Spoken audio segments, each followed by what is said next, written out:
still here with Elizabeth and Robin.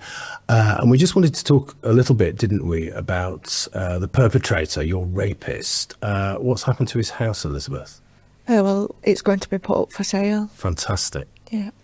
So what was the process? That's going to auction, isn't it, Robin? Yeah. So we've got to get a court order for sale, which we have applied for, and then the next stage will be to put it up at auction, and then we'll sell it and obviously realise some money to compensate Elizabeth for all that she went through. So I'm just trying to think if there's anything that we can draw from this. What we're really talking about is multiple punishment here, aren't we? As much as we can possibly draw from this.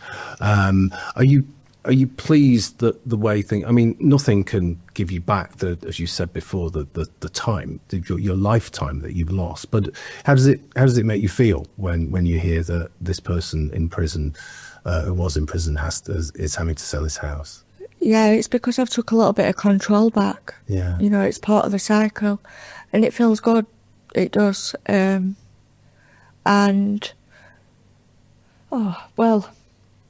does. It feels good. But also, I'm really, really proud of doing it. Yeah. For one simple reason is, you know, this could be used as a huge prevention. Yeah.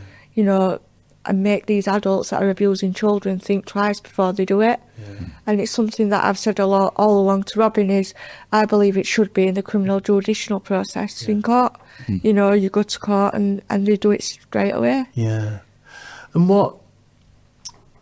we talked a little bit before about the impact, the devastating impact it's had on you, but what's the future like for you now? What do you plan to do with your life? At the minute, I'm campaigning. Yeah. Trained professionals in safeguarding and child protection. That goes from the police, judges, like foster carers. Yeah. I have done work in children's homes as a support worker, but then also for private children's homes where you go in and you do like mental work.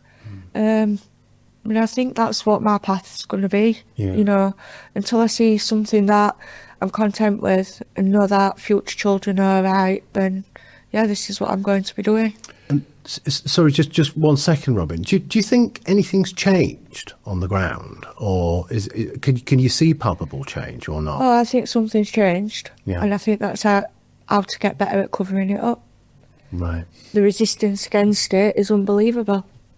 And the more resistance, it equals more complicity. So the change is all bad. Yeah. Yeah. I also think it's absolutely right that girls like Elizabeth should be compensated. Oh, absolutely.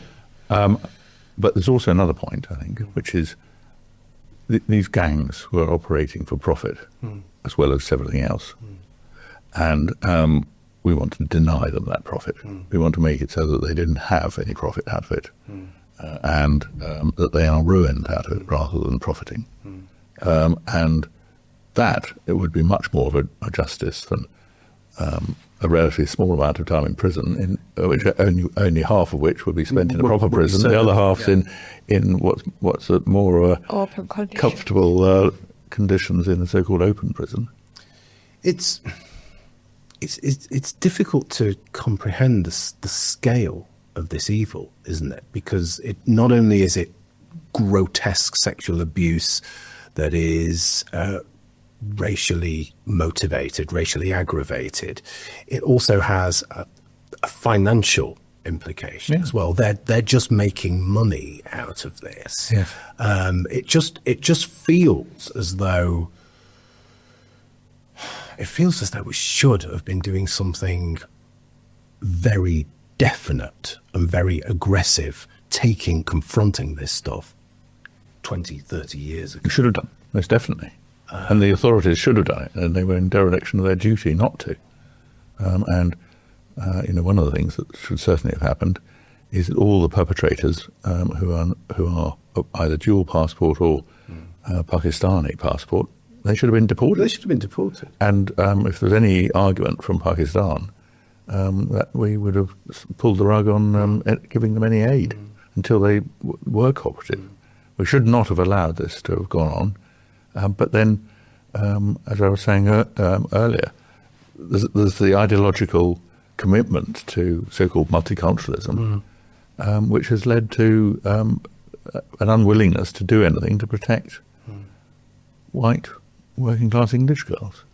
Is this, I suppose, it's a question to both of you, actually. Is this the biggest scandal ever in our country? I think so. Yeah, I actually think it is. You know, we're not just talking about the rape and trafficking and abuse of children. There's also the other criminality of it with gun crime, Drugs, prostitution. Some murders. you name it, they're involved in it. Yeah. You know, so it's a wider scale crime. It is. Yeah, and the despicable nature of the sexual deprivation as well.